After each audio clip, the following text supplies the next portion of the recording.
Hi again everybody, thanks for joining me. So today our video is going to be about birdsong.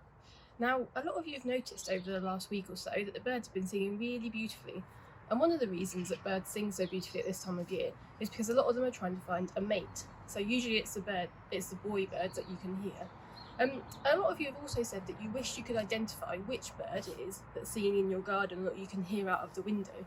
And identifying birdsong is not always an easy thing, it can be a bit overwhelming. So what I've decided to do is do a series of short videos, each one focusing on a different bird, to help you try and identify that bird's song.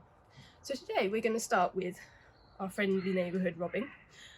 So the reason we're going to start with this is because it's probably the bird that you're most likely to hear.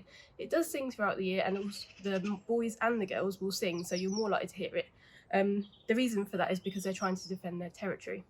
It's not necessarily the easiest bird to recognise, but because it's the most common one, we'll start with him.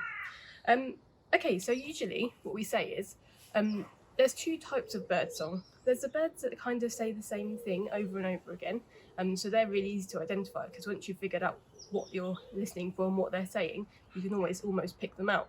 Other birds, it's a bit more difficult. We call them diddly diddly birds because it's actually the way that they're singing which you're trying to identify rather than what they're saying. So the robin here is a diddly diddly bird, and we describe him as having quite a wistful song. So it's quite tuneful, but at the end it kind of tails off, almost like he's doing a big sigh. So he'll be singing away, very melodious, and then at the end it was kind of go, ah, and tail off. So I'm not very good at doing impressions, but luckily I've got my little friend here, so if I press him, he should be able to sing to you and you'll be able to figure out what a robin sounds like.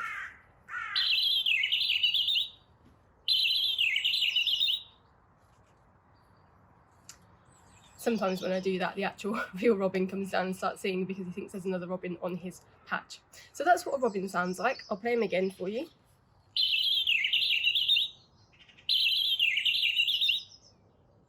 So usually the song is actually a little bit longer than that, and like I say, has that sort of tail off at the end. So what I'll do is I'll post a link to a website that will allow you to listen to that sort of several times so you can try and get your ear in, and the next time you hear a bird singing, you never know, it might be a robin and you'll be able to identify it. And it always helps as well if you can actually see the birds that's singing, because then you know you're getting it right. Okay, so there's some tips for you. I'll record a few of these, so make sure you tune in for the next one in a few days. Right, thank you and take care.